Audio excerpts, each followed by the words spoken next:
क्रांतिज्योती सावित्रीबाई फुलेंचा क्रांतिज्योती सावित्रीबाई फुले जयंती चिराई हो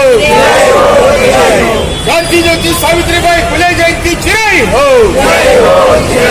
डॉक्टर बाबासाहेब आंबेडकरांचा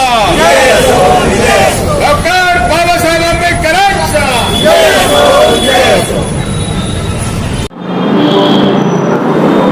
नमो बुद्धाय. जय भीम. जय भीम. आपण आज ह्या ठिकाणी क्रांतिज्योती सावित्रीबाई फुलेंचं जयंती महोत्सव साजरा करीत आहोत.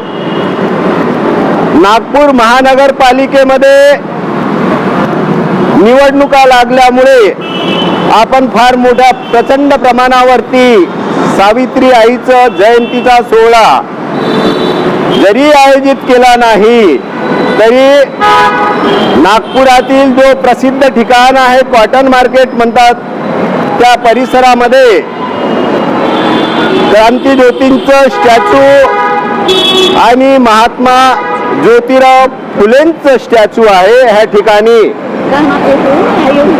आम्ही भारतीय बौद्ध महासभेचे आणि समता सैनिक दलाचे सर्वात सुप्रीमो भीमराव यशवंतराव आंबेडकर साहेब यांच्या सूचनेनुसार नागपुरात आणि विदर्भातील सर्व जिल्ह्यांमध्ये सावित्री मातेचं जयंतीचं हा जो उपक्रम आहे राबवत आहोत.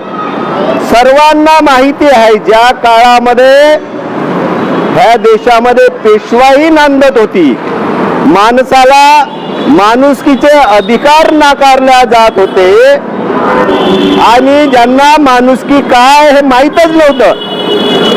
स्त्रियांना स्त्रियाचे हक्क, शिक्षणाचे हक्क, माणुसकीचे हक्क नाकारले जात होते. अशा वेळेस 18व्या शतकामध्ये 1840च्या दरम्यान महात्मा ज्योतिबा फुलेंच्या नेतृत्वामध्ये सावित्री आई जरी अशिक्षित असल्या तरी महात्मा ज्योतिबांच्या प्रेरणेमुळे ह्या देशामध्ये जे विषमता होती, बायांना स्त्रियांना जे काही हक्क नव्हते त्या स्त्रियांना शिक्षणाचा अधिकार मिळावं, स्त्रिया विधवा झाल्या की त्यांना पतीबरोबर त्या अर्थीवरती जावं लागत होतं, जळावं लागत होतं, तेही नाही झालं तर मुंडन करावं लागत होतं. अशा पद्धतीची विषम जी वागणूक स्त्रियांना मिळत होती. महात्मा ज्योतिबा फुल्यांनी हेरलं की शिक्षणाशिवाय पर्याय नाही. शिक्षण जर नसेल तर ह्या स्त्रियांना आपण चांगल्या पद्धतीने माना सन्मानाने कसं राहायला पाहिजे हे कळणार नाही. आणि म्हणून त्या पेशवाईच्या विषमतेच्या काळामध्ये मनुस्मृती ज्या काळामध्ये भयानक अशा परिस्थितीमध्ये हे होती, अशा परिस्थितीमध्ये महात्मा ज्योतिबा फुल्यांनी सावित्री मातेला घरीच अबकडाचे धडे देऊन शिक्षित केलं, तिला प्रेरणा दिली आणि महात्मा ज्योतिबांच्या प्रेरणेमुळे सावित्री माय ह्या देशामधील ज्या स्त्रिया आहेत त्या स्त्रियांना पण शिक्षण देण्यात यावं म्हणून तिने पण 1940ला ह्याच 1 जानेवारी दिवशी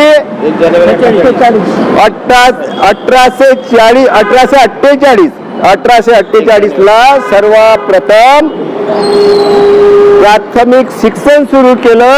स्त्रियांना मोटिवेट करण्याचं कार्य केलं.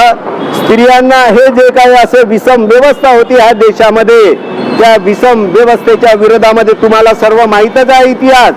सावित्री आई जेव्हा मुलींना शिकवायला गेली तर फक्त 6 मुली मिळाल्या होत्या, कारण हिंमत कोणीच करत नव्हते. सावित्री आणि ज्योतिबांच्या विरोधामध्ये सर्व पेशवाई होती, सर्व ब्राह्मण होते. आता अशाही परिस्थितीमध्ये सावित्री माईने हिम्मत करून भिड्याच्या वाड्यामध्ये जे काही चालू केलं 6 मुली, परंतु मग हळूहळू 40 मुलीवरती गेल्या आणि अशा पद्धतीने माईने, सावित्री माईने स्त्रियांमध्ये एक ऊर्जा, एक हिम्मत की नाही बा तुमच्या मुला मुलींना शिकवल्या तर ते माणुसकी काय हे कळेल. आणि अशा पद्धतीने त्या विषम परिस्थितीमध्ये चिखल, शेण जे काही म्हणजे असं गंध म्हणजे त्यांच्या अंगावरती टाकत होते शिकवताना इथले बामण लोक, पेशवे लोक, तर त्याची पर्वा न करता त्या कुठल्याही गोष्टीला न जुमानता सावित्री आईने शिक्षणाचे दरवाजे उभे केले. आणि म्हणून त्या सावित्री आईने सुरू केलेल्या जे काही ही जी चळवळ होती, तुम्हाला माहित असेल 1 जानेवारी म्हणजे महिला मुक्ती दिन असं देखील आहे, निवड नवीन वर्षच नाहीये. भीमा कोरेगाव शौर्य दिवस आहे. त्याच्याबरोबर सावित्री माईने जे सुरू केलेल्या शाळा होत्या, स्त्रियांचा जो उद्धार झाला, आज आपण स्त्रियांना माना सन्मानाने जे बघतोय ना, ते फक्त सावित्री आईची देण आहे. आणि ह्या देशामध्ये जो कॉन्स्टिट्यूशन, संविधान लागू झाला, असं ह्या दुय्यम देणीमुळे ह्या स्त्रिया पंतप्रधान बनतात, नगरसेविका बनतात, नगराध्यक्ष बनतात. हे सर्व सावित्री आईची देण असल्यामुळे आज मी एवढंच सांगू इच्छितो, नागपूर नगरामधल्या स्त्रियांना डॉक्टर भीमराव साहेब आंबेडकरांनी मेसेज पाठवलेला आहे.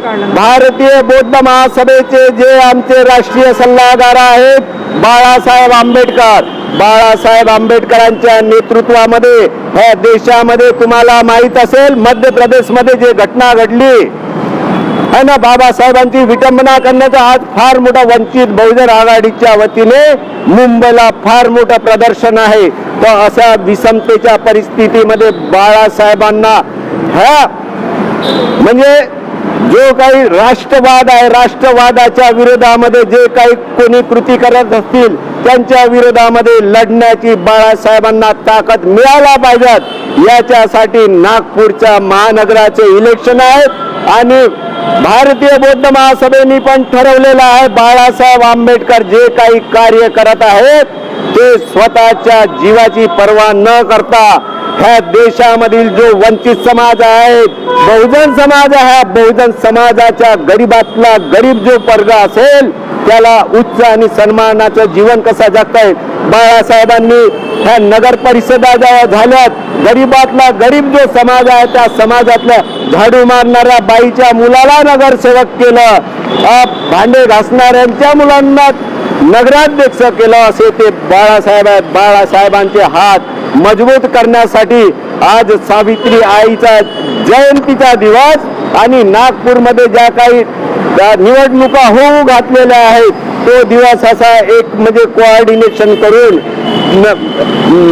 नागपूरमध्ये जे वंचित बहुजन आघाडीने जे उमेदवार उभे केलेले आहेत त्यांच्या पाठीशी सर्व समाज बांधवांनी, भारतीय बौद्ध महासभेच्या लोकांनी, सर्व समता सैनिक दलाच्या लोकांनी पाठीशी उभं राहावं आणि जास्तीत जास्त नगरसेवक निवडून आणावेत असं क्रांतीज्योती सावित्री आईच्या जयंती दिनी मी आवाहन करतो आणि इथंच थांबतो. जय भीम, नमो बुद्धाय.